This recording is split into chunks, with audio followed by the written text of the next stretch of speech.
ठीक है। ये पॉसिबल नहीं है कि आप सभी घटना चक्र को एक साथ बैठकर रिवीजन करें, ठीक है। तो यहाँ पर कई कम से कम 50 पेज को हम कम से कम 10 ही पेज में पूरी तरह से कंपाइल कर देते हैं, ठीक है। देख सकते हैं आपको हर एक चीज़ें, कोई भी चीज़ आपका घटना चक्र का नहीं छूटा है, ठीक है। हर चीज़ें को ध्यान रखा गया है किस प्रकार से आपको, ठीक है, प्रोवाइड किया जाए ताकि आपको याद जल्दी हो सके, ठीक है। ये देखिए हर चीज़ें आपको प्रोवाइड कर दिया गया है, ठीक है। इस पीडीएफ को आप टेलीग्राम चैनल से डाउनलोड कर लीजिएगा, ठीक है। आप ही सबके लिए ये सब पूरा ये सेशन होता है, ये लिखा जाता है, इतनी मेहनत लगती है, ठीक है। सिर्फ आप सब क्या किया करिए, चैनल को सब्सक्राइब कर दिया करिए, वीडियो को लाइक किया करिए और शेयर किया करिए उन बच्चों के लिए जो किसी प्रकार से बाधा से जूझ रहे हैं, कि हो सकता है मनी इकोनॉमिक प्रॉब्लम हो, किसी और चीज़ की प्रॉब्लम हो, तो उनके लिए ये वीडियो बहुत ही बेनिफिशियल होगा, ठीक है। तो चलते हैं, हम शुरू करते हैं भारत का इतिहास, आधुनिक भारत का इतिहास, जो आपका चैप्टर घटना चक्र में दिया है वहीं से हम शुरू कर रहे हैं, ठीक है। तो पहले हम कहाँ से शुरू करेंगे, वास्को डिगामा, ठीक है। वास्को डिगामा से शुरू करते हैं। अब देखिए वास्को डिगामा आप हमेशा पढ़े होंगे, हमेशा यही क्वेश्चन पूछा जाता है, कई बार पूछा गया है, वास्को डिगामा भारत कब आया था। तो वास्को डिगामा भारत कब आया था, 1498 ईस्वी में आया था, ठीक है। अब ये पूछा गया था कि भारत के लिए नए समुद्री मार्ग की खोज, कभी भी ये मत कहिएगा भारत की खोज, ठीक है। हमेशा दिया रहता है हर जगह कि भारत की खोज किसने किया, वास्को डिगामा। भारत कहीं गुम नहीं था कि भारत की खोज वास्को डिगामा ने कर दिया, ऐसा नहीं है। भारत ना कहीं गुम था और ना किसी ने खोजा, सिर्फ समुद्री मार्ग की खोज किया है। भारत जो पहले लोग आते थे विदेशों के लोग, वो एक भूमि के तहत रास्ता था, उसके थ्रू अफगानिस्तान से खैबर दर्रा के पास से उससे होते हुए आते थे। खैबर दर्रा का नाम सुने होंगे, हमने ज्योग्राफी में पढ़ाया है, तो उससे होते हुए आते थे, लेकिन समुद्र से कोई नहीं आता था। लेकिन जो ये वास्को डिगामा है, ये समुद्र मार्ग से आया, जो मतलब अफ्रीका का एरिया है नीचे से, साउथ अफ्रीका का, वहाँ से होते हुए ये भारत पहुंचा था, ठीक है। तो भारत के लिए समुद्री मार्ग की खोज अगर पूछे किसने किया भारत के लिए समुद्री मार्ग की खोज, तो ये वास्को डिगामा ने किया, ये याद रखिएगा, ठीक है। तो दो क्वेश्चन आपका यहीं से बनता है, ठीक है। अब देखते हैं, दो चीज़ें यहाँ पूछी जाती है कि जो वास्को डिगामा था, इसका सहायता कौन किया और इसका स्वागत किया, दोनों में अंतर है। अगर इसकी सहायता, देखिए कोई आ रहा है, जैसे आप रास्ते में कहीं जा रहे हैं, तो आपको रास्ते में जैसे आप किसी से पूछे भैया वो जगह कहाँ है, तो बताता है आप वहाँ से उधर लेफ्ट मुड़िएगा तो उधर आगे जाके राइट उनका घर पड़ता है, तो वो सहायता की है, ठीक है। अब जब उनके घर आप पहुँच गए तो क्या है, वो आपका स्वागत करेंगे। तो ये दो चीज़ें हैं। इब्न अहमद इब्न मजीद, याद रखिएगा, अहमद इब्न मजीद, यह क्या किए, ये आप उनकी सहायता किए, किसकी, वास्को डिगामा की सहायता किए। और जो यहाँ पर जमोरिन था, जमोरिन ये शासक था कालीकट का, ठीक है। ये मतलब अपना प्यारा भारत है, यहीं केरला में कालीकट है, ठीक है। यहाँ का ये जमोरिन शासक था। तो जमोरिन शासक ने क्या किया, वास्को डिगामा का स्वागत किया। इब्न मजीद जो था, इब्न मजीद याद रखेंगे, इब्न मजीद क्या था, ये इसकी वास्को डिगामा का सहायता किया, ठीक है। पीडीएफ को डाउनलोड करने से पहले वीडियो को जरूर देख लिया करिएगा, क्योंकि हम कई चीज़ें, बहुत चीज़ें यहाँ पर एक्स्ट्रा बताते हैं, कहानी के थ्रू हम समझा देते हैं ताकि याद हो जाए। तो यहाँ पर हम 3-4 चीज़ें देख लिए। अब देखते हैं यहाँ पर, जैसे आप किसी के घर गए, अब वहाँ पर लौटते समय क्या हुआ, मसालों के व्यापार से 60 गुना अधिक लाभ मुनाफे प्राप्त हुआ। अब देखिए, क्या आप कहीं गए हैं तो आपने वहाँ पर, फिर जब अपने घर आप गए, तो वो मतलब मैं समझाने के लिए बोल रहा हूँ कि वास्को डिगामा जब वो अपने घर गया पुर्तगाल, तो वो ये क्या क्या कहा कि वहाँ से, यहाँ से जो सामान ले गया था वहाँ पर 60 गुना, मतलब 1 रुपये का सामान 60 रुपये में वो बेच दिया, ठीक है। तो याद रखिएगा 60 गुना अधिक मुनाफा प्राप्त हुआ, ठीक है। इसको सबके अंदर लालच आ गई कि इतना ज़्यादा मुनाफा कहाँ आ सकता है, ठीक है। यहाँ 2 गुना 3 गुना होता है, यहाँ 60 गुना मुनाफा हो गया है, ठीक है। तो अब देखिए, इसी के परिप्रेक्ष्य में क्या हुआ, फ्रांसिसो दे अल्मीडा, पहला वायसराय भेजा गया पुर्तगाल के द्वारा, भारत में पदभार ग्रहण करने वाला प्रथम पुर्तगाली वायसराय। अब यहाँ भी ये भी याद रखेंगे, जैसे आप गवर्नर, बंगाल का गवर्नर जनरल प्रथम याद करते हैं वारेन हेस्टिंग, भारत का प्रथम गवर्नर जनरल विलियम बेंटिक याद करते हैं, वैसे यहाँ भी याद करिएगा कि भारत में पदभार ग्रहण करने वाला प्रथम पुर्तगाली वायसराय कौन था, प्रथम पुर्तगाली वायसराय तो कौन था, अल्मीडा था। याद रखेंगे क्या था, अल्मीडा। 1505 ईस्वी में इसने ये ग्रहण किया। अब इसने क्या लाया था, ब्लू वाटर पॉलिसी नीति लाई थी। तो आपको याद रखना होगा दो चीज़, देखिए अल्मीडा और कर्क में दो ही चीज़ें ज़्यादा पूछता है कि वास्तविक संस्थापक कौन था और ब्लू वाटर पॉलिसी किसने लाया था। अगर अल्मीडा बोले, क्या बोले, अल्मीडा, ठीक है, तो इसने ही ब्लू वाटर पॉलिसी लाई थी, ठीक है। याद रखेंगे, ब्लू वाटर पॉलिसी इसने लाई, नीले शांत जल की नीति।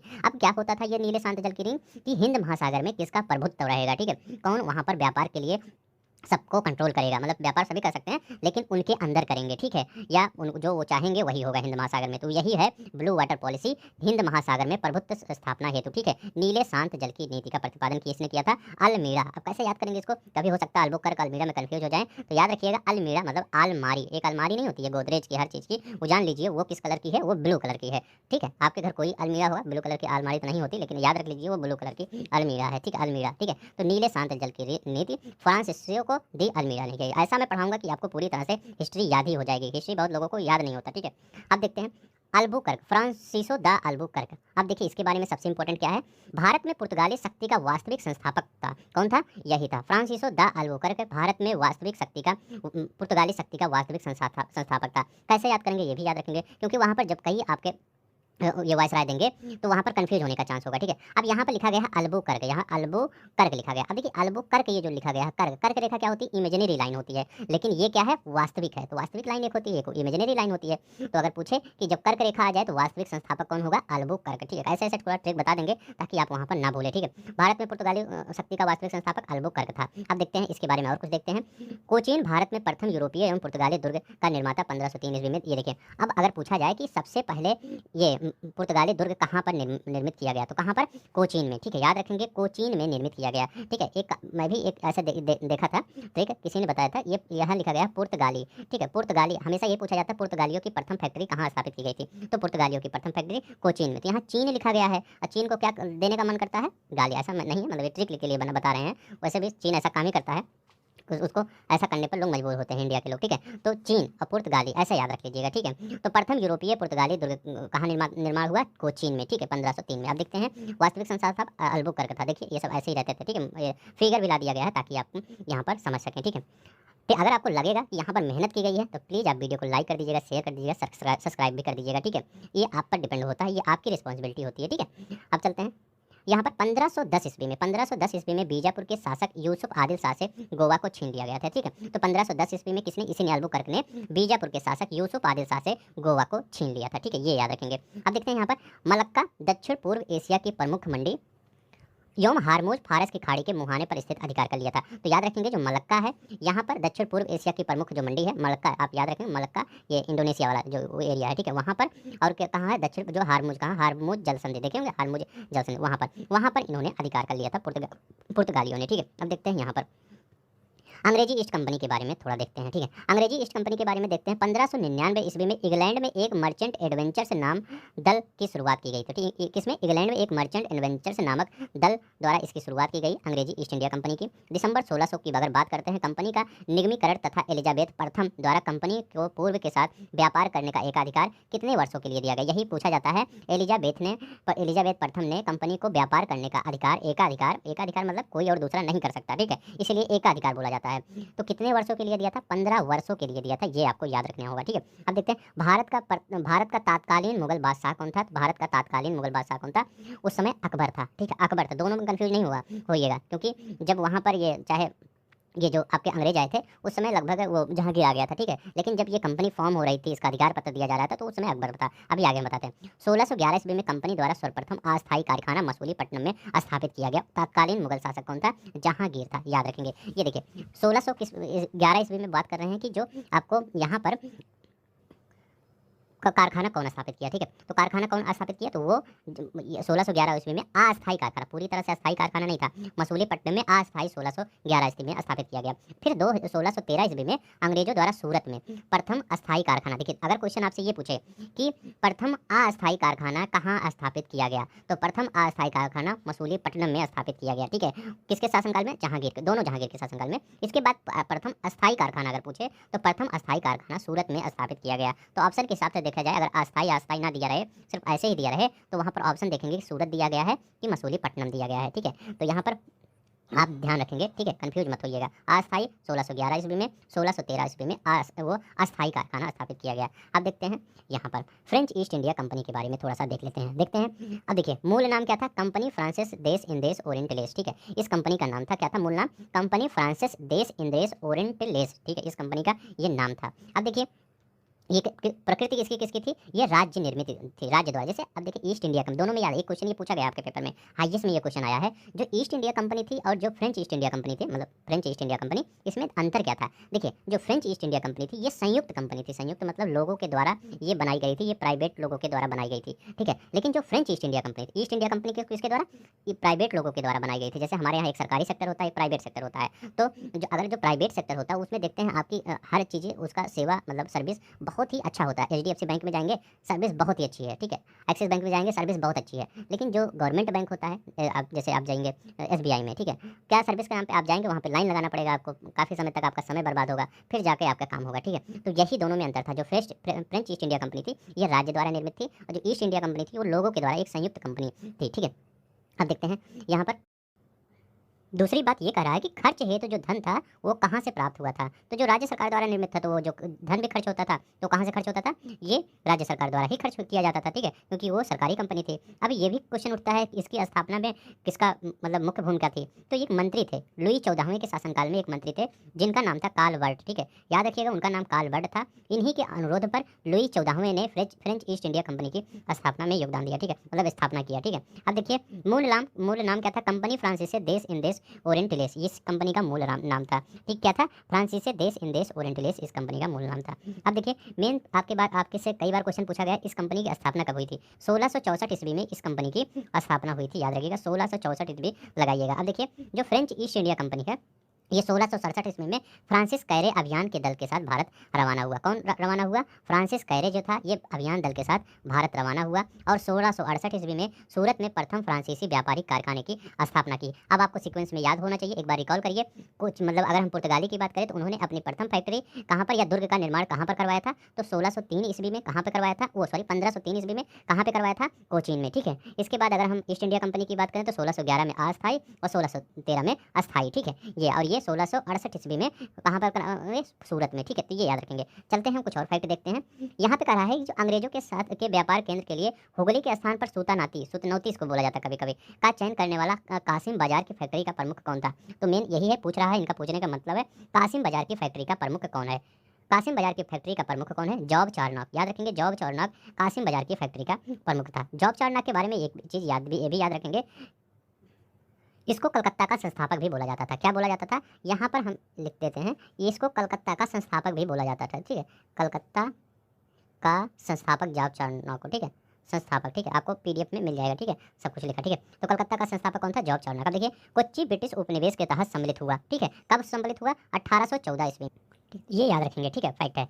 पांडिचेरी की बात कर रहे हैं, पांडिचेरी पर कब्जा करने वाली पहली यूरोपीय शक्ति कौन थी, पांडिचेरी पर कब्जा करने वाली पहली यूरोपीय शक्ति कौन थी, पुर्तगाली थे, ये भी याद रखेंगे, इंपॉर्टेंट है, क्वेश्चन आया हुआ है। पांडिचेरी पर कब्जा करने कैसे याद करेंगे, पास से पुर्तगाली, पास से पांडिचेरी, पांडिचेरी आए तो पुर्तगाली नाम याद रखेंगे, ठीक है, क्योंकि लगभग मैक्सिमम यहाँ पर अगर देखा जाए पांडिचेरी पर फ्रांसीसियों का ही कब्जा रहा, लेकिन अगर पहली बार कब्जा करने वाले पुर्तगाली थी, ठीक है। पुर्तगाली के बाद डेंस और डच भी यहाँ पर कब्जा किए थे, ठीक है। अब देखते हैं यहाँ पर भारत आने वाले पुर्तगाली यात्री कौन थे। अब देखिए भारत आने वाले पुर्तगाली यात्री के बारे में 2021 में क्वेश्चन पूछा गया था, ठीक है। यहाँ पर एक क्वेश्चन पूछा गया था पीटर मुंडी के बारे में। पीटर मुंडी, 4 ऑप्शन था, यहाँ 3 ऑप्शन तो हमने लिख दिया है, 4 ऑप्शन था, ठीक है। इस चारों ऑप्शन में आपका पीटर मुंडी भी दिया था, तो पीटर मुंडी नहीं था, ठीक है, पीटर मुंडी को आपको गलत लगाना था, ठीक है। यहाँ पे कौन था, दुआर्ट बारबोसा था ये, ठीक है, डोमिंगो पायस था और फार्नोजो नुनीज था, ये यहाँ पर पुर्तगाली यात्री थे। पीटर मुंडी ब्रिटिश व्यापारी लेखक यात्री कुछ भी कह सकते हैं, वो था, ठीक है। अब देखते हैं नेक्स्ट, देखते हैं प्रथम नगर निगम 1668 ईस्वी में मद्रास में स्थापित हुआ, ये सब जानते होंगे। ये डेट याद रख लीजिए, हो सकता है कभी डेट पूछ ले, क्योंकि डेट नहीं याद रहता लोगों को, ठीक है, सिर्फ मद्रास तो याद ही रहता है, डेट नहीं है, 1668 में मद्रास में। अब देखते हैं यहाँ पर फोर्ट विलियम्स है, डचों ने पुर्तगालियों को पराजित कर और आधुनिक कोच्चि में उन्होंने फोर्ट विलियम्स का निर्माण करवाया। तो डच ने क्या किए थे, ये इसको पराजित किए थे, किसको, पुर्तगालियों को पराजित किए थे और आधुनिक कोच्चि में क्या किए थे, फोर्ट विलियम्स का निर्माण करवाए थे, ये याद रखेंगे, फैक्ट है। अब देखिए कुछ फैक्ट और देखते हैं यहाँ पर तथ्य, ठीक है, ये जितने भी फैक्ट है यहाँ पर ये सभी फैक्ट आपके पेपर में आए हुए हैं, ठीक है। तो चलते हैं पहला फैक्ट देखते हैं क्या कह रहा है। अंग्रेजी शासनकाल में अफीम उत्पादन हेतु प्रसिद्ध भारतीय राज्य कौन था। तो अंग्रेजी शासनकाल में अफीम, सोरा ये सब के लिए कौन सा प्रसिद्ध था, ये बिहार ही प्रसिद्ध था, कौन सा, बिहार प्रसिद्ध था। नेक्स्ट देखते हैं पुर्तगालियों को स्वपल्ली नामक स्थान पर हराने वाले अंग्रेज अधिकारी का क्या नाम है। अंग्रेज अधिकारी का क्या नाम है, थॉमस बेस्ट नाम था, पुर्तगालियों को स्वल्ली के नामक स्थान पर हराने वाले, ठीक है, थॉमस बेस्ट नाम था। हुगली को बंगाल की खाड़ी में समुद्री लूटपाट के लिए अड्डे के रूप में कौन सी यूरोपीय शक्ति ने प्रयोग किया। तो ये पुर्तगाली थे, ठीक है, तो ये क्या कर रहे थे, हुगली को लूटपाट मचा रहे थे वहाँ पर, ठीक है, तो कौन थे, पुर्तगाली थे ये। यूरोपीय व्यापारी कंपनियों के भारत आने का क्रम क्या है, तो ये भी याद रखेंगे कि यूरोपीय कंपनियों के भारत आने का क्रम क्या है। तो पहले पुर्तगाली है, ये तो पहले ही रहेंगे, इसको आगे रखिए। इसके बाद डच होंगे, ठीक है, डच हैं, इसके बाद अंग्रेज हैं, फिर डेन है, फिर फ्रांसीसी है। कैसे याद करेंगे, एक आप ये जब इलेक्शन चल रहा था तो एक आप स्लोगन सुने होंगे पीडीए, ठीक है, पीडीए, पी से पुर्तगाल, डी से डच, ए से अंग्रेज। उस समय जो स्लोगन होगा आप सभी जानते होंगे, हम उस सबको नहीं बता रहे हैं। यहाँ पर पीडीए क्या है, पुर्तगाल, डच और अंग्रेज। तीसरा क्या है, डेन और फ्रांसीसी, ठीक है, तो डेन और फ्रांसीसी, तो डी एफ लिखिए, पीरियड डी एफ, पहले पुर्तगाल आए, फिर डच आए, फिर अंग्रेज आए, फिर डेन आए, फिर फ्रांसीसी। डेन माने मतलब क्या, डेनमार्क, और डच मतलब हॉलैंड, जिसको नीदरलैंड भी अभी बोला जाता है, ठीक है, ये याद रखेंगे। अब देखिए यहाँ पर भारत में सबसे पहले आने वाले 1498 ईस्वी में तथा सबसे अंत में जाने वाले 1961 ईस्वी में यूरोपीय शक्ति कौन थी। तो पुर्तगाली थे। तो पहले आए और बाद में गए, 1661 ईस्वी में गए नहीं, इनको भगाना पड़ा, ठीक है, भारत सरकार को, ठीक है, तब ये जाए, और जाने को ये तैयार नहीं थे पूरी तरह से, एक कॉलोनी ही अपना बनाना चाहते थे। आज भी वहाँ पर पुर्तगाल यहाँ पर गोवा में देखेंगे, वहाँ पर देखेंगे पुर्तगालियों का बहुत से सारे मतलब मोन्यूमेंट हैं, चर्च हैं अच्छे अच्छे, ठीक है। यूरोपीय शक्तियों में सर्वप्रथम भारत में सामुद्रिक व्यापारिक केंद्र स्थापित किया था किसने? पुर्तगाल व्यापारियों ने। तो यूरोपीय शक्तियों में सर्वप्रथम भारत में सामुद्रिक केंद्र किसने स्थापित किया था? पुर्तगाल व्यापारियों ने ही स्थापित किया था। पुर्तगालियों ने अपनी दूसरी फैक्ट्री स्थापित की थी कुन्नूर में, याद रखेंगे, दूसरी फैक्ट्री कन्नूर में स्थापित किया था। पहली कहाँ पर? पहली कोचीन में, दूसरी कहाँ पर? कुन्नूर में स्थापित किया था। हुगली स्थित पुर्तगाली बस्तियों को पूरी तरह से नष्ट किया गया था मुगल बादशाह शाहजहां द्वारा, ठीक है। लूटपाट मचा रहे थे, इसलिए शाहजहां ने क्या किया? इनकी बस्तियों को ही नष्ट कर दिया, ठीक है, सही किया, क्योंकि ये सब ज़्यादा लूटपाट मचा रहे थे, मतलब अति कर दिए थे सब, ठीक है। प्रथम डच फैक्ट्री की स्थापना मसूलीपट्टनम में, याद रखेंगे, प्रथम डच फैक्ट्री की स्थापना कहाँ हुई थी? मसूलीपट्टनम में। और अंग्रेजों की प्रथम अस्थायी जो 1611 में हुई थी, वो भी मसूलीपट्टनम में हुई थी। तो प्रथम डच फैक्ट्री की स्थापना मसूलीपट्टनम में। डचों को बंगाल में प्रथम फैक्ट्री ये 1627 ईस्वी में स्थापना स्थल कौन था? पीपली था। तो डच, अगर ये भी क्वेश्चन पूछा गया था, डच का बंगाल में प्रथम फैक्ट्री कहाँ था जो 1627 ईस्वी में स्थापित किया गया था? वो पीपली में था, ठीक है। चलते हैं यहाँ पर देखते हैं।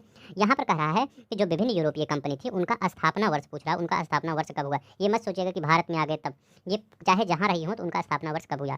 पहले एस्तादो दा इंडिया पुर्तगाली कंपनी 1505 में, ठीक है। जो आपका घटना चक्र में डाटा दिया है, हो सकता है किसी बुक में और दिया हो, किसी और, हम जो घटना चक्र में डाटा दिया है उसी के हिसाब से आपको पढ़ा रहे हैं यहाँ, ठीक है। तो एस्तादो दा इंडिया पुर्तगाल जो कंपनी है 1505 ईस्वी में स्थापित हुई, ठीक है।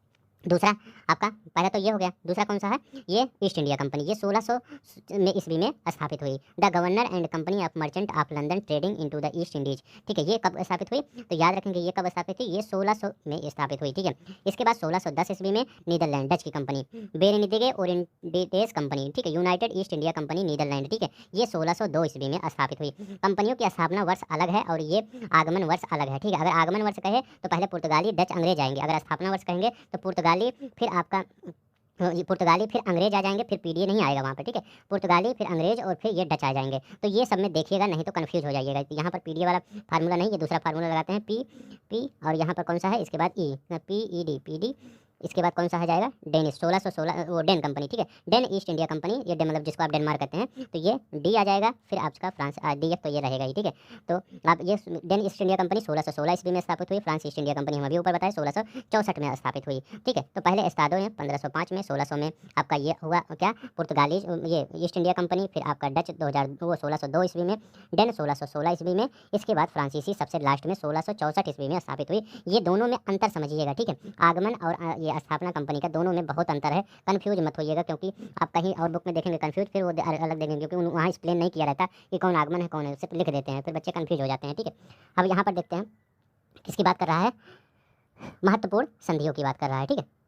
तो यहाँ पर सभी संधियाँ पहले देख लीजिए, तो अभी हम इसके बारे में बताएंगे कौन सी संधि किस लिए हुई थी, ठीक है। पहले क्योंकि मैं इसको इसलिए लाया हूँ क्योंकि आपके जो घटना चक्र में यहीं से क्वेश्चन पूछे गए हैं, ठीक है। तो ये मैं घटना चक्र पढ़ा रहा हूँ, तो ऐसे ही क्वेश्चन आपके बने हैं। ये जो एक एक वर्ड लिखा गया है, ये एक मतलब क्वेश्चन के फॉर्म में है, ठीक है। तो पहला कौन सा संधि देखते हैं? पहला देखते हैं ये इलाहाबाद की प्रथम संधि। इलाहाबाद की 2 संधि हुई थी, ठीक है। अभी इसके बारे में हम डिटेल में पढ़ेंगे, सिर्फ अभी डेट याद करिए, क्योंकि वहाँ पर डेट पूछा जाता है। तो इलाहाबाद की जो प्रथम संधि हुई थी 12 अगस्त 1765 ईस्वी में। कब? 12 अगस्त 1765 ईस्वी में इलाहाबाद की प्रथम संधि किसके बीच में? अंग्रेजों और मुगल सम्राट शाह आलम द्वितीय के बीच हुई थी। अंग्रेज और मुगल सम्राट शाह आलम द्वितीय के बीच में कौन सी? 12 अगस्त 1765 में इलाहाबाद की प्रथम संधि। अब इसके 4 दिन बाद कौन हुआ था? अंग्रेज तथा अवध के नवाब शुजाउद्दौला के बीच में इलाहाबाद की द्वितीय संधि हुई थी। अभी इसके बारे में डिटेल पढ़ेंगे, कौन द्वितीय संधि कौन प्रथम संधि, ठीक है। अभी सिर्फ यहाँ पर हम, मेरा एक ही मकसद है, डेट याद रखिए, 12 अगस्त 1765, 16 अगस्त 1765, ठीक है, ये याद रखेंगे। अब देखिए और कौन सी संधि? मंगलौर की संधि। मंगलौर की संधि कब हुई थी? और ये और मद्रास की संधि। पहले मद्रास की संधि याद करेंगे, फिर मंगलौर की संधि याद करेंगे, ठीक है। तो अगर मद्रास की संधि याद रखेंगे, 1769 ईस्वी में अंग्रेज और हैदर अली के बीच में मद्रास की संधि हुई थी, ठीक है। तो आपको डेट क्या याद रखना है? 1769 ईस्वी में अंग्रेज और हैदर, अभी इसको बताएंगे क्यों ये संधि हुई थी। अभी आप सिर्फ मेरा एक ही मकसद है कि मद्रास अगर आ जाए संधि तो 1769 सिर्फ याद कर लीजिए, ठीक है, बस। अब इसके बाद मद्रास से थोड़ा सा बड़ा मंगलौर है, ठीक है, अक्षर में बता रहा हूँ। तो ये 1784 में अंग्रेज और टीपू सुल्तान के बीच में कौन सी संधि हुई थी? 1784 में अंग्रेज और टीपू सुल्तान के बीच ये संधि हुई थी, याद रखेंगे। ये 1784 में ये मंगलौर की संधि, ठीक है। अब देखते हैं साल बाई की संधि कब हुई थी। ये साल बाई की संधि 1782 ईस्वी में हुई थी। ये कई बार पूछा गया साल बाई की संधि, ठीक है, याद रखेंगे। 1782 में अंग्रेज और मराठे के बीच में हुई थी साल बाई की संधि, ठीक है। तो अभी हम पूरी संधि देखेंगे, सब कुछ संधि देखेंगे किस पर किस लिए संधि की गई थी। यहाँ पर सिर्फ आपको डेट याद करना है। साल बाई पूछे 1782 में, 1784 में ये मंगलौर की संधि, और मद्रास की 69 में, और इलाहाबाद की अगस्त 65 में, और अगस्त ये 16 अगस्त 65 में, ठीक है। तो ये याद रखेंगे। यहाँ पर एक नोट से याद रखिएगा, ईस्ट इंडिया कंपनी के कारखाने 1625 के पहले की बात कर रहे हैं। तो 1625 के अगर पहले की बात करें तो सूरत में स्थापित हुआ था, भरूच में, बुरहानपुर में, अहमदाबाद, आगरा में स्थापित हुआ था ईस्ट इंडिया कंपनी के कारखाने, ठीक है। अब देखते हैं यहाँ पर, देखिए प्रमुख डच व्यापारिक केंद्र कौन कौन से थे। तो प्रमुख डच व्यापारिक केंद्र कौन थे? नागपट्टिनम, ठीक है। तो ये नागपट्टिनम भी एक डच व्यापारिक केंद्र था। चिनसुरा भी डच व्यापारिक केंद्र था। मसूलीपट्टनम भी डच व्यापारिक केंद्र था। सूरत, ठीक है, अहमदाबाद, कोचीन, आगरा, ये प्रमुख डच व्यापारिक केंद्र थे। अब चलते हैं अंग्रेज और फ्रांसीसी का संघर्ष देखते हैं, ठीक है। ये किसमें कन्वर्ट हुआ था? कर्नाटक के युद्ध के बारे में इसको बताया जाता है, जो अंग्रेज और फ्रांसीसियों के मध्य युद्ध हुआ था, ठीक है। 3 कर्नाटक युद्ध हैं, इन्हीं तीनों कर्नाटक युद्ध को आपको याद करना है। चलते हैं, देखते हैं पहला कर्नाटक का जो प्रथम युद्ध हुआ था, ठीक है, अंग्रेज और फ्रांसीसी के बीच कर्नाटक का प्रथम युद्ध हुआ था 1746 से 48 के बीच में हुआ था। कब?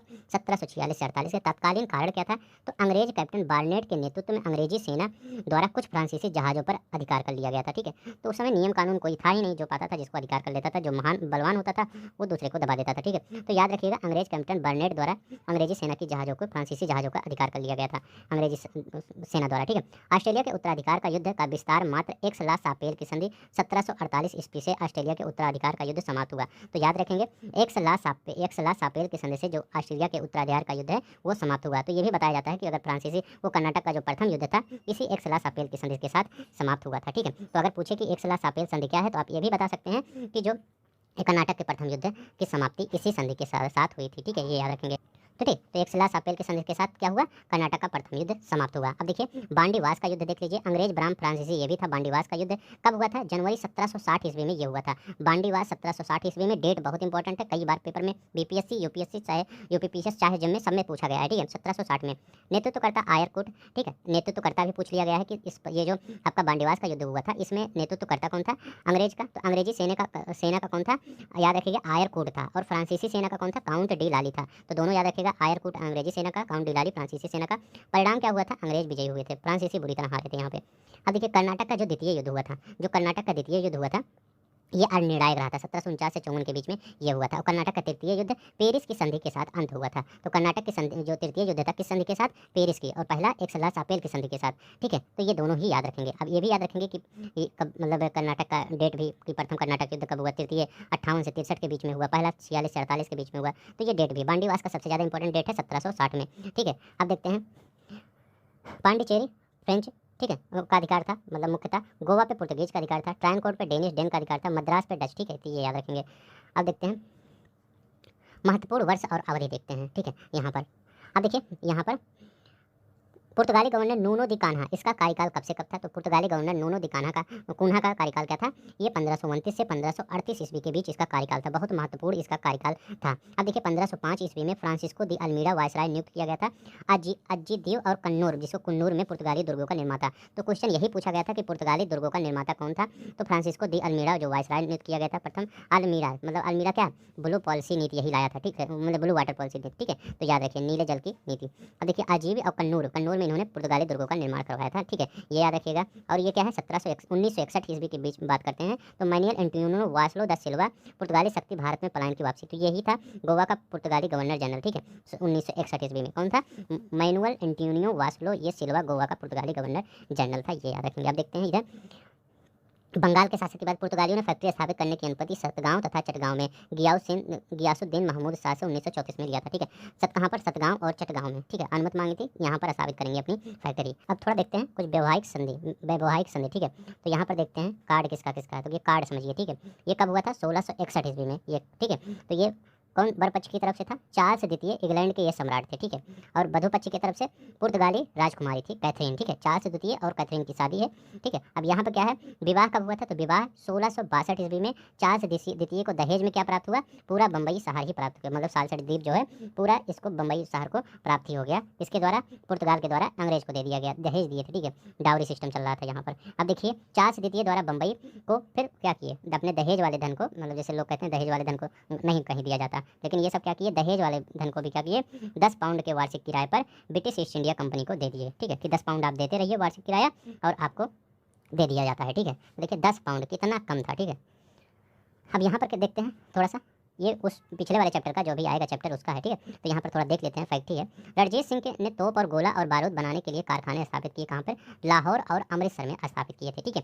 आमेर के सवाई जयसिंह ने लिक्विड के रेखा गणित के तत्वों का भंडार का अनुवाद कराया, किस भाषा में, संस्कृत भाषा में अनुवाद करवाया। श्रृंगेरी मंदिर शारदा देवी की मूर्ति निर्माण हेतु धन देने वाले प्रथम मुस्लिम शासन का क्या नाम था, शासक का, इसका इनका नाम था टीपू सुल्तान, ठीक है। तो टीपू सुल्तान के बारे में याद रखिएगा, ठीक है, शासक थे, बढ़िया। अब देखते हैं यहाँ पर विविधि, ठीक है। लॉर्ड हेस्टिंग ने पेशवाई को समाप्त किया 1818 ईस्वी में, याद रखिएगा। चतुर्थ मराठा युद्ध की अगर बात करते हैं, ठीक है, ओ सॉरी चतुर्थ तृतीय मराठा युद्ध, चतुर्थ को मैसूर वाला हुआ था। तृतीय मराठा युद्ध की बात करते हैं तो ये कौन थे उसमें, लॉर्ड हेस्टिंग थे, ठीक है। कौन थे, लॉर्ड हेस्टिंग थे। द पायनियर समाचार पत्र का प्रारंभ 1865 ईस्वी में इलाहाबाद वर्तमान प्रयागराज से किया गया था, जॉर्ज एलन ने किया था। किसने किया था, जॉर्ज एलन ने किया था। 1878 में देसी भाषा वर्नाकुलर प्रेस अधिनियम से बचने के लिए रातों रात अंग्रेजी भाषा में रूपांतरित पत्रिका कौन थी, अमृत बाजार पत्रिका थी, ठीक है।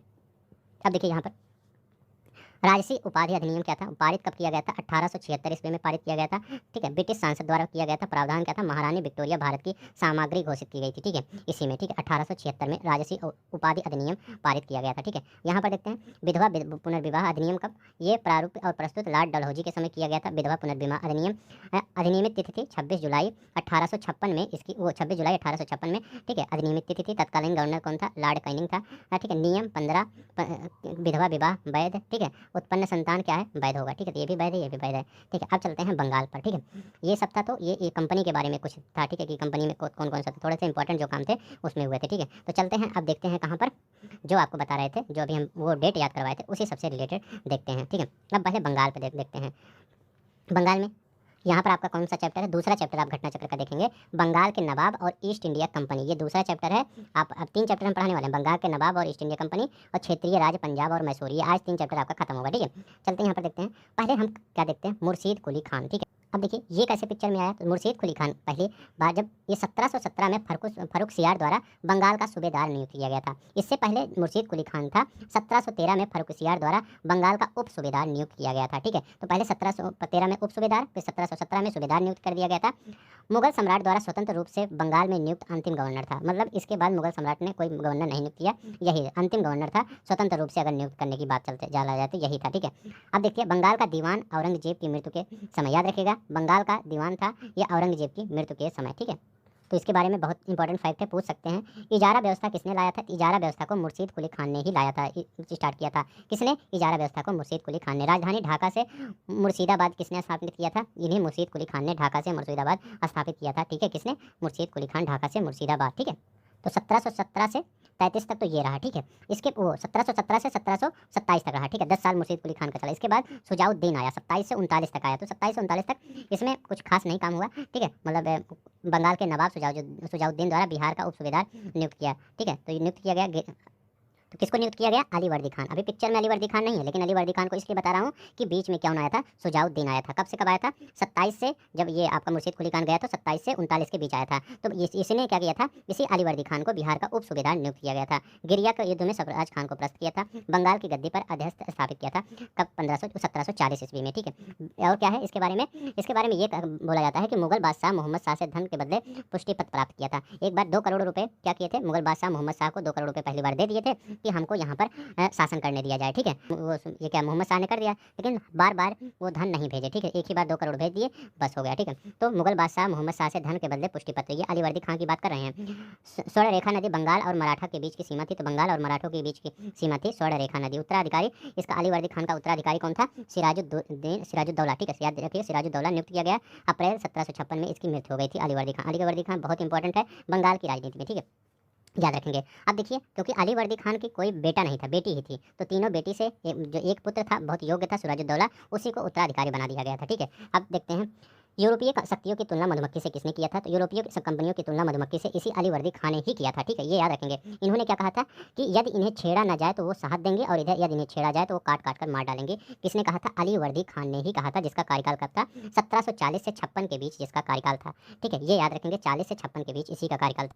ठीक है। तो ये मतलब इतने आपको इतना याद रखना पड़ेगा किसके बारे में, अली वर्दी खान के बारे में। तो आप अगर मैं अगर पूछूं कि आप सीक्वेंस बताइए बंगाल के नवाबों का, तो पहले किसको बताएंगे, मुर्शीद कुली खान को बताएंगे। इसके बाद किसको बताएंगे, किसको बताएंगे, शुजाउद्दीन को 1727 से 39 के बीच में था, और 39 से 40 के बीच में सरफराज खान था। ठीक है, याद रखेंगे एक ही साल के लिए था सरफराज खान, ये जिसको था ये 1739 से 40 के लिए। इसके बाद 40 में कौन आया अली वर्दी खान। ठीक है, अली वर्दी खान इसको मार के सरफराज खान को, ये क्या बना, अपने बंगाल का नवाब बना। ठीक है, तो फिर इसके बेटे आए, तो इसके बारे में आप जानते हैं, फिर अली वर्दी खान, फिर सुजाउद्दौला। ठीक है, तो ये थोड़ा सा सीक्वेंस याद करिएगा कौन कौन से हैं। ठीक है, पहले मुर्शीद कुली खान, फिर आपका सुजाउद्दौला, वो सुजाउद्दौला नहीं, सुजाउद्दीन, सुजाउद्दौला में अंतर है। सुजाउद्दीन आया ये, मुर्शीद कुली खान, सुजाउद्दीन, फिर सरफराज खान, फिर अली वर्दी खान आया, फिर इसके बाद सिराजुद्दौला आया। ठीक है, ये याद रखेंगे। अब चलते हैं नेक्स्ट देखते हैं। सिराजुद्दौला 56 से 57, इसका भी कार्यकाल ज़्यादा समय तक नहीं चला था। अली वर्दी खान के दैहित्र पुत्र का अधिकारी था। दौहित्र पुत्र मतलब पुत्री का पुत्र था। ठीक है, ये उसका उत्तराधिकारी था। ब्लैक होल की घटना कब हुई थी, 20 जून 1756 में ब्लैक होल की घटना हुई थी।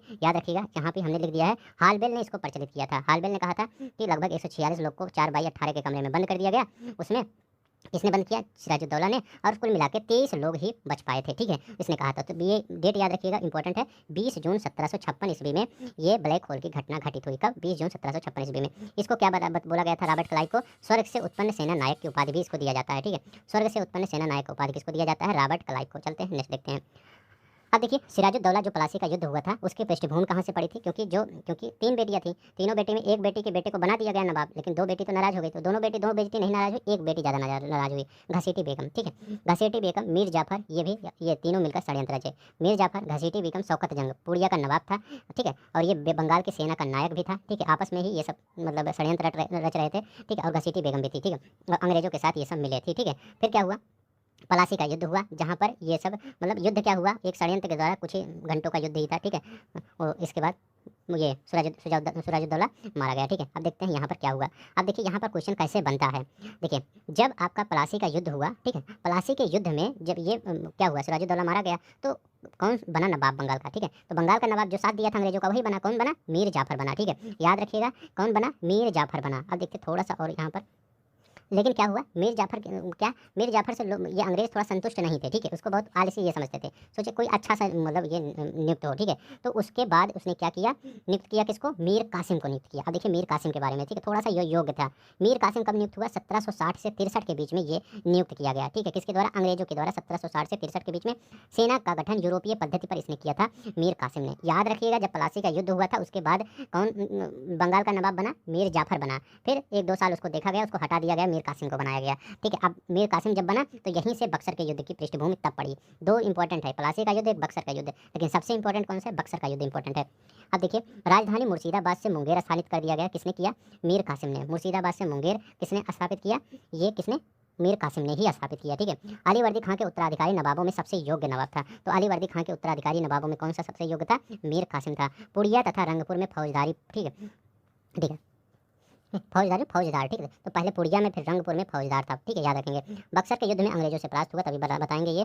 मुंगेर तोपों और तोड़ेदार बंदूकें बनाने के लिए की व्यवस्था किया था। ठीक है, तो कहाँ पर, मुंगेर में तोपे तथा तोड़ेदार बंदूकें बनाने की व्यवस्था किसने किया था, मीर कासिम ने। और देखिए यहाँ पे कह रहा है, जो पलासी का युद्ध हुआ था, वो युद्ध का मैदान पश्चिम बंगाल के राज्य के किस जिले में स्थित है, ये मतलब नदिया जिले में। ठीक है, नदिया जिले में स्थित है। कहाँ पर, भागीरथी नदी के किनारे स्थित है। कहाँ पर, भागीरथी नदी के किनारे स्थित है, ये याद रखिएगा। कंपनी द्वारा 2 उप दीवान कौन नियुक्त किए थे दीवानी कार्य हेतु, राजा सिताब राय बिहार के लिए थे। ठीक है, याद रखिएगा, राजा सिताब राय कहाँ से थे, बिहार के लिए थे राजा सिताब राय। ठीक है, और एक और थे, मोहम्मद रजा खान। ठीक है, याद रखेंगे, मोहम्मद रजा खान, यहाँ मैं लिख देता हूँ, मोहम्मद रजा खान। तो मोहम्मद रजा खान कहाँ कहाँ के थे, बंगाल के लिए, ये बंगाल के लिए। ठीक है, PDF में आपको मिल जाएगा, बंगाल के लिए।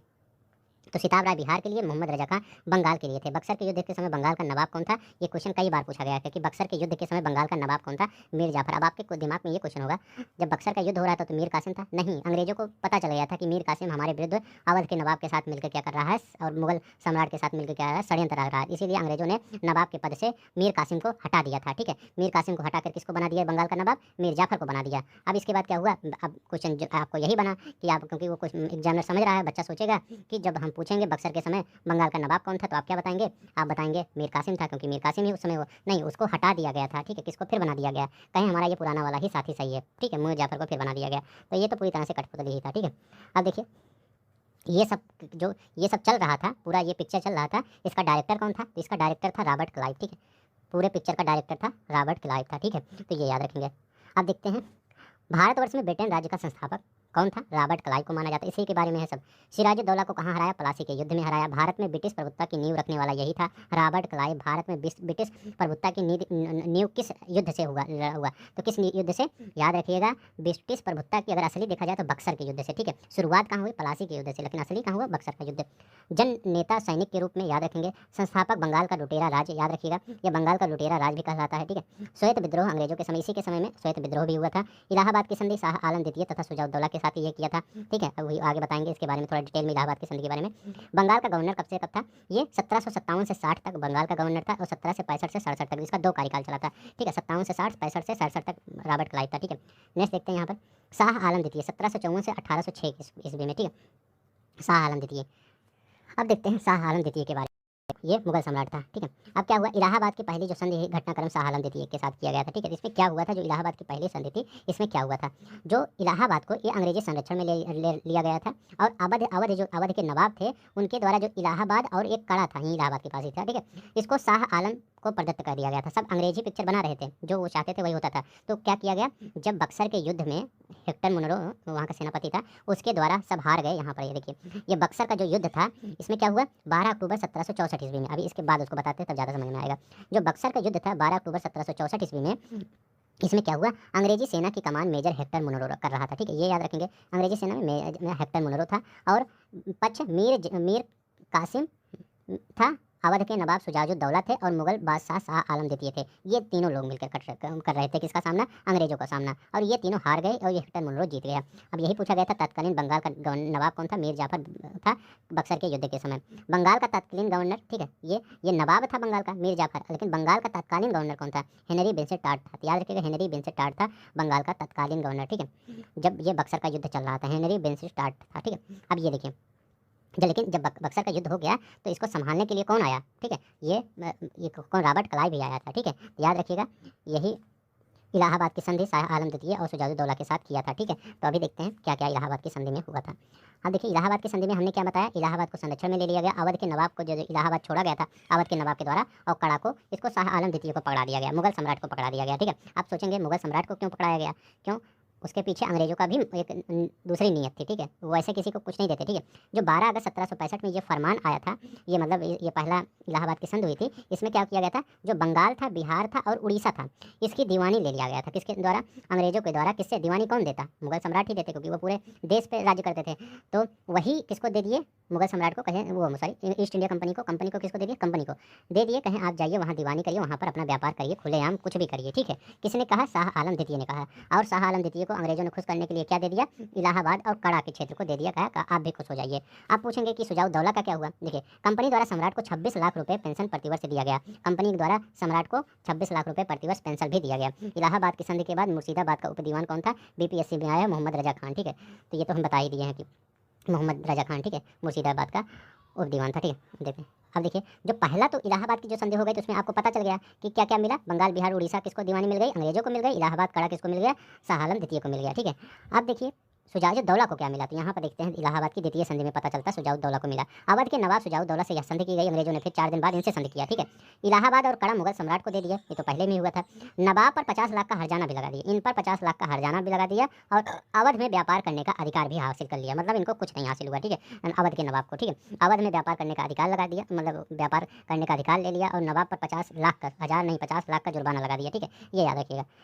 तो मतलब इसमें किसका फायदा हुआ? फायदा तो सिर्फ अंग्रेजों का हुआ, थोड़ा बहुत खुश करने के लिए शाह आलम द्वितीय को, और उसको तो मार ही दिया गया मीर कासिम को, ठीक है। अब देखते हैं यहाँ पर अंबर का युद्ध। अंबर का युद्ध क्या आपके पेपर में आया था? अंबर का युद्ध, प्लासी का युद्ध और बक्सर का युद्ध, इनको तीनों को अरेंज करना था। आप क्या बताएंगे? अंबर का युद्ध पहले हुआ था कि प्लासी का या बक्सर का? तो पहले किसका युद्ध हुआ था? पहले अंबर का युद्ध हुआ था 1749 में, फिर 1757 में किसका हुआ था? प्लासी का युद्ध हुआ था। तो प्लासी का युद्ध के बाद 65 में किसका हुआ था? बक्सर का ही हुआ था। तो ये याद रखेंगे, ठीक है। ये 64 में बक्सर का हुआ था, 12 अक्टूबर 1764 में बक्सर हुआ था, 65 में संधि हुई थी, ठीक है। अब देखिए, मोहम्मद जंग चंदा साहब और फ्रांसीसियों की संयुक्त सेना ने बेल्लूर के समीप अंबर नामक स्थान पर कर्नाटक के नवाब अनिरुद्दीन को पराजित किया, इसलिए इसको अंबर का युद्ध कहा जाता है। याद रख लीजिए, ठीक है। हो सकता है पूछ ले। अब देखिए क्षेत्रीय राज्य पंजाब तथा मैसूर की अगर हम बात करते हैं, ठीक है, तो पहले हम पंजाब की बात करेंगे। ये कौन है? रणजीत सिंह है, ठीक है। तो रणजीत सिंह है, इनके बारे में अगर हम बात करते हैं, तो अगर इनके बारे में बात करते हैं तो इनका जन्म कहाँ हुआ था? 13 नवंबर 1780 ईस्वी में सुकरचलिया मिसल के मुखिया महा सिंह के घर हुआ था, ठीक है। सुकरचकिया मिसल, यही बार बार पूछा जाता है किस मिसल के थे, तो ये सुकरचकिया मिसल के थे। पंजाब लाहौर राजनीतिक राजधानी तथा अमृतसर धार्मिक राजधानी दोनों पर अधिकार इनका हुआ था, ठीक है। तो पंजाब को लाहौर की लाहौर, और यह देखिए पंजाब का जो लाहौर था इसको राजनीतिक राजधानी बनाए थे, अमृतसर को धार्मिक राजधानी बनाए थे, दोनों पर इनका अधिकार था रणजीत सिंह का। तीसरा कथन ये कहता है कि प्रसिद्ध कथन, ईश्वर की इच्छा थी कि मैं सभी धर्मों को एक निगाह से देखूं, इसलिए उन्होंने मेरी दूसरी आंख की रोशनी ले ली। तो ये किसका कथन था? रणजीत सिंह का ही कथन था, ठीक है। अब देखते हैं, ये तो आपको हो गया ना कि इसलिए उन्होंने मेरी दूसरी आंख की रोशनी ले ली, तो इनके पास एक ही आंख थी, ठीक है, रणजीत सिंह के पास। अब देखिए फकीर अजुद्दीन रणजीत सिंह का विदेश मंत्री था। कौन था? फकीर अजुद्दीन किसका था? रणजीत सिंह का विदेश मंत्री था।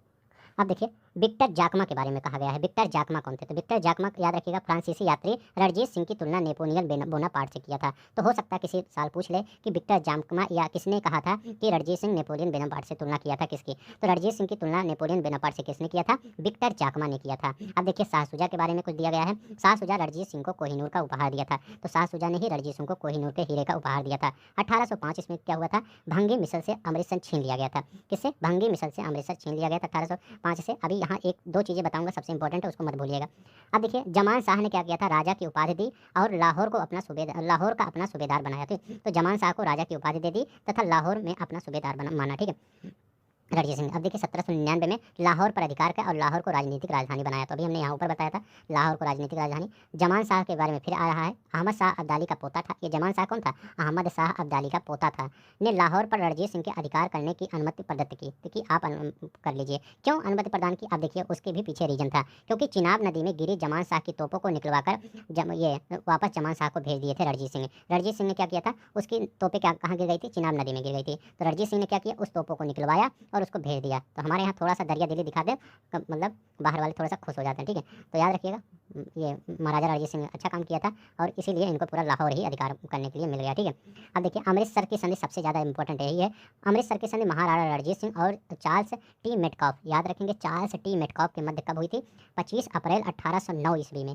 कब? 25 अप्रैल 1809 ईस्वी में। सबसे इंपॉर्टेंट है अमृतसर की संधि। दो चीज़ें हैं, अमृतसर की संधि, एक लाहौर की संधि, यहीं पर है लाहौर की संधि। दोनों में कन्फ्यूज मत होइएगा कि लाहौर की संधि कब हुई थी? 9 मार्च 1846 को। की संधि प्रथम आंग्ल सिख युद्ध के अंत के प्रतीक की थी, एक शांति संधि थी, ठीक है। तो लाहौर की संधि 9 मार्च 1846 की संधि हुई थी, प्रथम आंग्ल सिख युद्ध के अंत के प्रतीक के तौर पर एक शांति संधि थी। तो पेपर में यही घुमा के देता है, दोनों डेट एक ही साथ लिख देता है, 46 वाला भी और इधर 9 वाला भी, 1809 वाला भी। तो आप कंफ्यूज मत होइएगा, अमृतसर 9 में हुआ था और जो लाहौर की 46 में हुआ था, ठीक है, दोनों याद रखिएगा। महाराजा रणजीत सिंह का उत्तराधिकारी खड़क सिंह, पेपर में पूछा गया है, महाराजा रणजीत सिंह का उत्तराधिकारी खड़क सिंह है, ठीक है। अदालत आला की स्थापना कहाँ किया गया था? लाहौर में अदालत आला की स्थापना किया गया था। कहाँ पर? लाहौर में अदालत आला की स्थापना किया गया था। हमने से देखते हैं प्रथम आंग्ल सिख युद्ध की अगर बात करते हैं तो ये गवर्नर जनरल हार्डिंग, सेनापति कौन था? लॉर्ड होगफ, ठीक है, लॉर्ड होगफ था। होगफ लॉर्ड होगफ था और हार्डिंग जनरल था। युद्ध की घोषणा 13 दिसंबर 1845 को हुआ था, ठीक है। तो याद रखिए 5 लड़ाइयाँ लड़ी गई थी, ठीक है, सिख इसमें। एक मुदकी की, मुदकी का युद्ध आपके आरो यारो में एक बार पूछ लिया गया था, ये डेट पूछा था, ये कब हुआ था? तो 18 दिसंबर 1800, आरो यारो में नहीं, सॉरी, पीसीएस के पेपर में आया था 2022 में, देखेंगे पीसीएस का पेपर, मुदकी का युद्ध आया था, अभी हम पढ़ाए थे 2 दिन 4 दिन पहले ही पढ़ाए थे, 18 दिसंबर 1845 को। फिरोज शाह, बड़ोवाल, अडिनिलित, आलीवाल, ठीक है, और सबराव, ठीक है। तो आलीवाल, सबराव, बड़ोवाल, फिरोज शाह, मुदकी, ये सब जो युद्ध हुए थे ये अनिर्णय युद्ध हुए थे, मतलब जिसमें कोई निर्णय नहीं हुआ था। लेकिन जो सबराव का युद्ध था, ये जो सबराव की लड़ाई हुई थी, इसमें सिख सेना की पराजय हुई थी, ठीक है। सबराव की ये आगे के 4 हैं, इसमें कोई निर्णय नहीं हुआ था, लेकिन जो इसमें सिख सेना की पराजय हुई थी सबराव के युद्ध में, ठीक है। 5 लड़ाइयाँ लड़ी गई थी प्रथम आंग्ल सिख युद्ध के दौरान, ठीक है। देखिए लाहौर की संधि तो हमने बता ही दी है। अब यहाँ पर देखते हैं चिलियावाला का युद्ध, चिलियावाला का युद्ध, ठीक है, बहुत बार पूछा गया है आपके पेपर में, इसको याद रख लीजिए, दिमाग पे रख लीजिए। चिलियावाला का युद्ध, चिलियावाला का युद्ध क्या था? तत्कालीन गवर्नर जनरल लॉर्ड डलहौजी, ठीक है। तो चिलियावाला युद्ध के दौरान, चिलियावाला जो युद्ध था उसमें गवर्नर जनरल कौन था? लॉर्ड डलहौजी। पहले समय देख लीजिए, 1849, इसका मतलब लॉर्ड डलहौजी होगा, ठीक है। 13 जनवरी 1849 को चिलियावाला का युद्ध हुआ, तत्कालीन गवर्नर लॉर्ड डलहौजी था। लॉर्ड गफ, याद रखिएगा, लॉर्ड गफ अंग्रेजी सेना का नेतृत्व इसने किया था, लॉर्ड गफ ने। परिणाम क्या? अनिर्णय, कोई निर्णय नहीं हुआ था। शेर सिंह सिंह सेना का नेतृत्व किया था। तो क्या याद रखेंगे? शेर सिंह और लॉर्ड गफ के बीच ये युद्ध हुआ था, गवर्नर जनरल लॉर्ड डलहौजी था। 13 जनवरी 1849 को ये युद्ध हुआ था, ठीक है। 2 चीज़ें याद रखेंगे, एक 1849 का चिलियावाला का युद्ध और एक हम ये यहाँ बताए थे अंबर वाला। अंबर वाला कहाँ गया? अभी मैं उसको बताता हूँ ताकि दोनों याद हो जाए, क्योंकि अंबर बहुत इंपॉर्टेंट है, ठीक है। कहाँ पे गया अंबर का युद्ध? मैं देखता हूँ अंबर का युद्ध, ठीक है। क्योंकि अंबर का युद्ध में जो आपका अंबर का युद्ध हुआ था, ये देखिए 1749 में, इसको क्यों दिखा रहा हूँ कि 1849 में वो हुआ था और 1700 साल बाद दोनों युद्ध है, 100 साल बाद दोनों युद्ध याद करेंगे। अंबर का युद्ध 1749 में, चिलियावाला का युद्ध 1849 में, ठीक है। अब चलते हैं नेक्स्ट देखते हैं, ठीक है, ज़्यादा नहीं बचा है, आपका कम ही होगा। अब देखिए अंग्रेज तथा सिखों के मध्य भैरवाल की संधि कब हुई थी? भैरवाल की संधि कब हुई थी? 12 दिसंबर 1846 को भैरवाल की संधि हुई थी। देखिए ऐसे ऐसे फैक्ट आपको बता देंगे तो क्या आपके पेपर में यही सब कहाँ से देगा, यहीं से तो देगा। 12 दिसंबर 1846 को। प्लीज़ आप वीडियो लाइक कर दीजिएगा, शेयर कर दीजिएगा। मतलब 1 से 1.5 घंटे हो गया हमको बोलते, ठीक है, 1.5 घंटे भी नहीं हुआ होगा, लेकिन मतलब कुछ, ठीक है, मोटिवेशन आप ही से सबसे चाहिए, ठीक है। गुजरात का युद्ध जाना जाता है तोपों के युद्ध के नाम से, गुजरात का युद्ध जाना जाता है, ठीक है।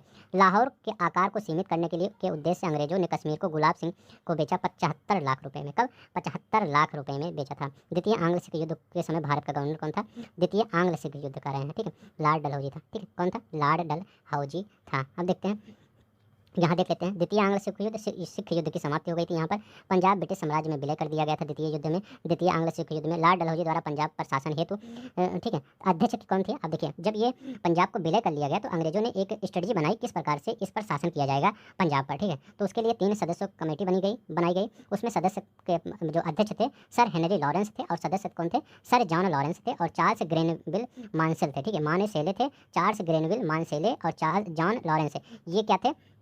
ये किस प्रकार से पंजाब पर शासन किया जाएगा, उसके लिए 3 सदस्यीय कमेटी का गठन किया गया था, ये याद रखेंगे। अब देखते हैं यहाँ पर मैसूर की अगर बात करते हैं, ठीक है, तो ये कौन सा? सिख की बात कर रहे थे, ठीक है। अभी तक तो ये सिख का चल रहा था, तो इतना आप सिख के बारे में याद रखेंगे, ठीक है। तो एक बार रिवीजन कर लीजिएगा। अब थोड़ा सा मैसूर के बारे में देख लेते हैं, ठीक है। मैसूर में भी बहुत इंपॉर्टेंट है प्रथम आंग्ल मैसूर युद्ध। अब देखिए ये मद्रास की संधि ना, अब हम डिटेल में पढ़ेंगे क्यों मद्रास, अभी वहाँ पर सिर्फ हम डेट याद करवाए थे।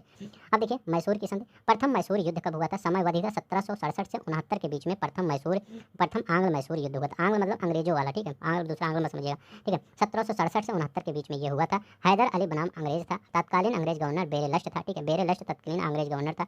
विजेता कौन हुआ था? हैदर अली। बहुत इंपॉर्टेंट है, बार बार पूछा जाता है हैदर अली ने किस युद्ध में जीत हासिल की थी? प्रथम आंग्ल मैसूर, क्योंकि मैक्सिमम युद्ध अंग्रेज ही जीतते थे, तो हैदर अली एक ऐसा वो नेता था, मतलब ये राजा था जो जीता था, अंग्रेजों को परास्त किया था। हैदर अली और मराठों में कुछ थे जो अंग्रेजों को परास्त किया था, और कोई मराठों को वो अंग्रेजों को परास्त नहीं कर पाता था, ठीक है। अब क्या हुआ? युद्ध की समाप्ति मद्रास की संधि के साथ, याद रखेंगे। अगर प्रथम आंग्ल मैसूर युद्ध पूछे तो ये किसकी? मद्रास की संधि हुई थी। अगर द्वितीय पूछे तो मंगलौर की संधि, ठीक है, दोनों ही याद रखेंगे, ठीक है। 4 अप्रैल 1769 को ये संधि हुई थी। अब देखिए द्वितीय आंग्ल मैसूर युद्ध के बारे में देख लेते हैं। ये हैदर अली जुलाई 1780 में कर्नाटक पर आक्रमण कर्नल बेली के नेतृत्व वाली अंग्रेजी सेना को हराकर आरकाट पर अधिकार कर लिया था, मतलब शुरुआत इसमें हुई थी, ठीक है। दिसंबर 1782 में हैदर अली की मृत्यु हो गई थी, याद रखिएगा। कब? दिसंबर कब हुई थी? दिसंबर 1782 में किसकी मृत्यु हुई थथी? हैदर अली की मृत्यु हो गई थी। और ये ये कब चला था, कब से कब? द्वितीय आंग्ल मैसूर युद्ध 1780 से 84, जब अब देखिए 80 से 84 चल रहा है और 82 में मृत्यु हो गई, तो आगे कौन संभालेगा? टीपू सुल्तान संभालेगा, ठीक है। तो यहाँ पर अगर हैदर अली की बात करते हैं 1781 में, मृत्यु के पहले ही देखते हैं, हैदर अली बनाम आयरकूट के युद्ध, मतलब हैदर अली बनाम आयरकूट के युद्ध हुआ था, जिसमें कौन था? पोर्टो नोवा, ठीक है, याद रखेंगे, पोर्टो नोवा और पोल्लीपुर और सोलिंगपुर, ठीक है। आयरकूट ने हैदर अली को हराया था कहाँ पर? पोल्लीपुर में। तो आयरकूट ने हैदर अली को कहाँ पर हराया था? पोल्लीपुर में, ये याद रखिएगा, पोल्लीपुर में सिर्फ, ठीक है, ये याद रखिएगा, पोल्लीपुर में। अब देखिए टीपू पोल्लीपुर हेक्टर मुनरो की सेना को परास्त किया। इसके बाद टीपू क्या हुआ? जब हैदर अली तो यहाँ हार गया, फिर टीपू सुल्तान आया। दोनों लोग अपना पहला पहला युद्ध जीते थे, चाहे यहाँ पर जीते थे चाहे यहाँ पर। तो टीपू सुल्तान क्या आया? पोल्लीपुर में हेक्टर मुनरो की सेना को हरा दिया। ये सब द्वितीय आंग्ल मैसूर युद्ध के अंतर्गत ही चल रहा है, ठीक है, ये याद रखेंगे। 1784 में क्या हुआ? मंगलौर की संधि टीपू और अंग्रेजों के मध्य द्वितीय आंग्ल मैसूर युद्ध का समापन हुआ, ठीक है। तो अगर आपसे पूछे मंगलौर की संधि के साथ कौन सा युद्ध समाप्त हुआ, तो मंगलौर की संधि के साथ 1784 में टीपू और अंग्रेजों के मध्य युद्ध समाप्त हुआ, द्वितीय आंग्ल मैसूर युद्ध का समापन हुआ, ठीक है। किसके किसके बीच मंगलौर की संधि हुई? टीपू और अंग्रेजों के बीच, ये याद रखेंगे। चलते हैं हैदर अली के बारे में देखते हैं। डिंडोगुल में आधुनिक शस्त्रागार की स्थापना किसने किया था? हैदर अली ने ही किया था। आधुनिक शस्त्रागार की स्थापना हैदर अली ने किया था। अब देखते हैं यहाँ पर एक चीज़ और नहीं देखे थे, दिलीप सिंह की, ठीक है, ये सिख साम्राज्य में ही था, ठीक है। तो यहाँ पर एक बार देख लेते हैं इनके बारे में, ये पुराना मतलब आगे ही वाला चैप्टर है, ठीक है। राजा दिलीप सिंह के बारे में 1-2 क्वेश्चन पूछ लिया जाता है। अंतिम सिख साम्राज्य के शासक, मतलब अंतिम शासक कौन थे सिख साम्राज्य के? यही थे, दिलीप सिंह थे। अंत्येष्टि इंग्लैंड में हुआ था। अंत्येष्ट मतलब इनकी मृत्यु कहाँ हुई थी? इंग्लैंड में। क्योंकि क्यों? बैटरी लो हो गया था। अब देखिए क्यों, देखिए क्योंकि यहाँ पर जब ये मतलब अंग्रेज कब्जा कर लिए तो ये कहाँ पर पलायन कर दिए? ये कार्यकाल इनका था 1843 से 49 तक था, लेकिन ये इंग्लैंड चले गए, ठीक है। पलायन, अंग्रेजों से पेंशन लेकर ये ब्रिटेन में शिफ्ट हो गए। फिर इन्होंने रूस की भी यात्रा की थी। धर्म परिवर्तन में ये क्या हुए थे? सिख से ईसाई बन गए थे दिलीप सिंह, ठीक। अंतिम शासक, यही क्वेश्चन पूछा गया है, सिख साम्राज्य का अंतिम शासक कौन था? तो राजा दिलीप सिंह थे, ठीक है। निधन अक्टूबर 1893 में पेरिस में इनका हो गया था निधन, ठीक है। इंग्लैंड में अंत्येष्टि हुई थी, पेरिस में निधन हुआ था, ठीक है। अब देखते हैं तृतीय आंग्ल मैसूर युद्ध की बात करते हैं। दूसरा आंग्ल मैसूर हो गया, तृतीय आंग्ल मैसूर युद्ध बहुत इंपॉर्टेंट है। तृतीय आंग्ल मैसूर युद्ध कब से कब ये चला था? 1790 से 92 के बीच में चला था। 1790 से 92 के बीच में ये युद्ध चला था। अंग्रेज, मराठा और निजाम एक साथ थे, ठीक, अंग्रेज, मराठा, निजाम एक साथ थे और टीपू सुल्तान अकेला था, ठीक है, तीनों लोग थे, अंग्रेज, मराठा, निजाम और टीपू सुल्तान अकेला था। श्रीरंगपट्टनम की संधि हुई थी। इस युद्ध को समाप्ति करने के लिए किस संधि का लिया गया? किसका? श्रीरंगपट्टनम संधि। तो तीन हम संधि हम बता चुके हैं। कौन कौन सी संधि हम बताए हैं? तीनों संधि याद रख लीजिएगा, ठीक है। तो कौन कौन सी संधि हम बताए हैं? पहला संधि कौन सा बताया था? मद्रास की संधि। तो मद्रास की संधि कब हुई थी? 1769 में हुई थी मद्रास की संधि। प्रथम मैसूर युद्ध, आंग्ल मैसूर युद्ध। दूसरा संधि कौन बताए थे? द्वितीय आंग्ल मैसूर युद्ध के समय मंगलौर की संधि बताए थे 1784 ईस्वी में। तीसरा तृतीय आंग्ल मैसूर युद्ध के समय श्रीरंगपट्टनम की संधि बताए थे अंग्रेजों और टीपू सुल्तान के विरुद्ध युद्ध को समाप्त करने के लिए। लेकिन युद्ध में टीपू सुल्तान को बहुत ही घाटा हुआ था। क्या हुआ था? टीपू को आधा राज्य अंग्रेजों तथा उनके साथियों को प्राप्त हो गया। साथी मतलब मराठा निजाम को प्राप्त हो गया। टीपू ने लगभग 3 करोड़ रुपए के युद्ध क्षति के रूप में वसूली भी किया गया टीपू से, ठीक है। तो टीपू से कब कितना? टीपू से 3 करोड़ रुपए के युद्ध क्षति के रूप में वसूली किया गया था। ब्रिटिश गवर्नर जनरल कॉर्नवालिस, ठीक है, उस समय ब्रिटिश गवर्नर कौन था? कॉर्नवालिस था। तृतीय आंग्ल मैसूर युद्ध के समय ब्रिटिश गवर्नर कॉर्नवालिस था, ये याद रखेंगे। अब देखते हैं श्रीरंगपट्टनम की संधि के बारे में थोड़ा देख लेते हैं। मार्च 1792 में श्रीरंगपट्टनम की संधि हुई। टीपू सुल्तान तथा कॉर्नवालिस के मध्य परिणाम तृतीय आंग्ल मैसूर युद्ध का समापन 1790 से 92 के बीच में इसका समापन हुआ। कब हुआ? 1790 से 92 के बीच में इसका समापन हुआ, ठीक है। मतलब इस 1790 से तृतीय आंग्ल मैसूर युद्ध इसका हुआ और 1792 में जब इसकी संधि हुई श्रीरंगपट्टनम की तब ये समाप्त हुआ। अब देखिए चतुर्थ आंग्ल मैसूर युद्ध, यही 4 आंग्ल मैसूर युद्ध हुए थे, ठीक है। तो चारों आंग्ल मैसूर युद्ध हमेशा याद रखा करिए। इसमें 1799 टीपू सुल्तान की मृत्यु और अंग्रेज की सेना का नेतृत्व बेले जली और हैरिस एंड स्टुअर्ट ने किया था, ठीक है। तो बेले जली हैरिस स्टुअर्ट ने किया था और इसकी पूरी तरह से मृत्यु हो गई थी, इसकी, यह टीपू सुल्तान की। अब देखते हैं यहाँ पर जब मृत्यु हुई तो टीपू सुल्तान की चतुर्थ आंग्ल मैसूर युद्ध के बाद अंग्रेजों ने मैसूर की गद्दी पर पुनः अड्यार वंश के एक बालक कृष्णराज को बिठा दिया तथा कन्नारा, कोयम्बटूर और श्रीरंगपट्टनम को अंग्रेजी राज में मिला लिया, ठीक है। तो ये याद रखिएगा कि मतलब आगे क्या हुआ, किसमें? कनारा, कोयम्बटूर तथा श्रीरंगपट्टनम को किसमें मिला लिया? अंग्रेजी राज में मिला लिया। उससे पहले क्या हुआ था? टीपू सुल्तान ने श्रीरंगपट्टनम को अपनी राजधानी बनाया था और यहीं ही जैकोबिन क्लब की स्थापना किया था। तो यही कई बार क्वेश्चन पूछा गया था, जैकोबिन क्लब की स्थापना किसने किया था और कहाँ किया था? तो आपको पता होगा किसने किया था? टीपू सुल्तान ने। ये बताने की जरूरत नहीं, सबको पता है, लेकिन कहाँ किया था? तो याद रखिएगा श्रीरंगपट्टनम में जैकोबिन क्लब की स्थापना किया था। मैसूर विजय की खुशी में आयरलैंड के लॉर्ड समाज द्वारा बेलेजली को पदक की उपाधि, तो मैसूर विजय की जो खुशी में तो आयरलैंड के लॉर्ड समाज द्वारा बेलेजली को उपाधि दी गई थी मार्क्स बिक्स, याद रखिएगा, क्योंकि बेलेजली ने मैसूर विजय प्राप्त कर ली थी, टीपू सुल्तान को पूरी तरह से हरा दिया, ठीक है, इसीलिए उसको मार्क्स बिक्स कहा जाता था, मार्क्स बस, ठीक है, मार्क्स बिक्स एम्ब्रेस, ठीक है। तो ये याद रखेंगे। तो आज अब यहाँ पर आपका जो 3 चैप्टर थे पूरी तरह से समाप्त हो गए। अब यहाँ पर कौन सा आगे चैप्टर होगा? गवर्नर जनरल और वायसराय से जितने भी क्वेश्चन आपके प्रीवियस ईयर में घटना चक्र में बनेंगे उसको हम आपके लिए लेकर आएंगे, ठीक है। तो ये आपका जो वीडियो होगा ये हो सकता है कि आपका मतलब बिजनेस डे और संडे को ही अपलोड हो। अब मैराथन के फॉर्म में ही इस वीडियो को मैं अपलोड करूँगा हर बार, ठीक है, ताकि आपका जल्दी से कंप्लीट हो जाए, ठीक है। और इस पीडीएफ को आप टेलीग्राम से ले सकते हैं। तो आज के लिए बस इतना ही। अपना ख्याल रखिएगा। जय हिंद, जय भारत।